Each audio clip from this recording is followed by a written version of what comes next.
Hello friends, welcome to our YouTube channel. రొటీన్గా చేసుకునే ఆలుగడ్డ ఫ్రైని కాకుండా ఇలా ఒకసారి ఆలుగడ్డతో సూపును పెట్టండి. చాలా టేస్టీగా ఉంటుంది. అలాగే వేడి వేడి అన్నంలోకి తింటే చాలా టేస్టీగా ఉంటుంది. తినేదానికంటే ఒక ముద్ద ఎక్కువనే తింటాము. ఇప్పుడు ప్రాసెస్లోకి వెళ్ళిపోదామా. నేను ఇక్కడ 1/2 kg వరకు ఆలుగడ్డలను తీసుకున్నాను. ఒక బౌల్లోకి నిండుగా వాటర్ వేసుకొని ఇలా చిన్న చిన్న ముక్కలుగా కట్ చేసుకోవాలి. ఇలా మధ్యలోకి కట్ చేయడం వలన ఆలు చక్కగా ఉడికిపోతుంది. ఇప్పుడు చిటికెడు సాల్ట్ను వేసుకొని ఇలా స్టవ్ పైన మూత పెట్టుకొని మనం ఆలుగడ్డలని చక్కగా ఉడికించుకోవాలి. ఇలా రోల్ బాయ్ అవుతున్నప్పుడు మనం మూత తీసుకొని పక్కన పెట్టుకోవాలి. చూడండి, మనకి ఆలుగడ్డలు అనేటివి చక్కగా ఉడికిపోయాయి. ఇప్పుడు మనం ఆలుగడ్డల మీద ఉన్న పొట్టును తీసుకోవాలి. ఇలా చక్కగా మనం ఆలుగడ్డల మీద ఉన్న పొట్టు తీసుకొని ఒక్కొక్కటిగా మనం ప్లేట్లోకి పెట్టేసుకొని మనం చిన్న చిన్న ముక్కలుగా ఆలుగడ్డలని కట్ చేసుకోవాలి. మనకి ఇలా చిన్న చిన్న ముక్కలుగా ఉంటే ఆలుగడ్డ సూప్ చాలా బాగుంటుంది. ఇలా పొడవుగా కట్ చేసుకొని మధ్యలోకి ఒకసారి కట్ చేసుకోవాలి, అంతే.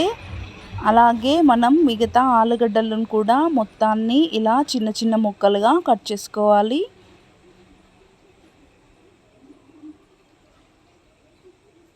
ఇప్పుడు ఈ ముక్కలని పక్కన పెట్టేసుకొని స్టవ్ పైన ఒక కడాయి పెట్టుకొని 3 టేబుల్ స్పూన్ ఆయిల్ వేసుకోవాలి. అలాగే జీలకర్ర 1 టేబుల్ స్పూన్, ఆవాలు 1 టేబుల్ స్పూన్, మెంతులు, అలాగే 2 ఎండుమిర్చులు వేసుకొని ఇలా దోరగా ఫ్రై చేసుకోవాలి. అలాగే 2 కరివేపాకు రెబ్బలు, అలాగే పెద్ద ఒక ఉల్లిపాయని వేసుకొని మనం గోల్డెన్ కలర్ ఫ్రై వచ్చే వరకు బాగా ఫ్రై చేసుకోవాలి. అలాగే ఒక 5 పచ్చిమిర్చిని ఇలా చిన్న చిన్న ముక్కలుగా కట్ చేసుకోవాలి.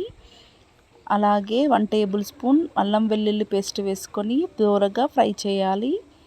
ఇలా పచ్చివాసన పోయేంత వరకు ఫ్రై అయిన తర్వాత 1 టేబుల్ స్పూన్ పసుపును వేసుకొని మరొకసారి ఫ్రై చేయాలి.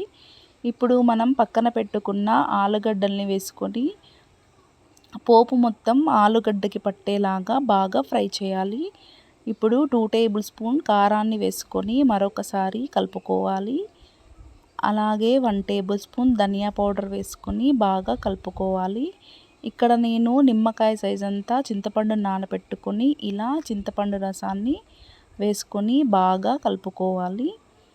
అలాగే టేస్ట్కు సరిపడా 1 టేబుల్ స్పూన్ సాల్ట్ని యాడ్ చేసుకొని కలుపుకోవాలి. ఇప్పుడు మనం ఒక పెద్ద గ్లాస్ వాటర్ని వేసుకొని బాగా కలుపుకొని మనం ఈ పులుసుని మరగపెట్టుకోవాలి. చూడండి, మనం ఇలా మూత పెట్టుకొని 10 నిమిషాల పాటు మరగపెట్టుకోవాలి. 1 టేబుల్ స్పూన్ ధనియా పౌడరు వేసుకొని మరొకసారి బాగా కలుపుకోవాలి. చూడండి, మనకి దగ్గరికి వచ్చేసింది కదా. ఇప్పుడు గుప్పెడంత కొత్తిమీరని వేసుకొని మరొకసారి బాగా కలుపుకోవాలి. కొంచెం పులుసు అనేది దగ్గరికి పడేలాగా మనం స్టవ్ పైనే మరిగించుకోవాలి. చూడండి, మనకి ఈ విధంగా వస్తే సరిపోతుంది. స్టవ్ ఆఫ్ చేసి ఇప్పుడు సర్వ్ చేసుకోవాలి.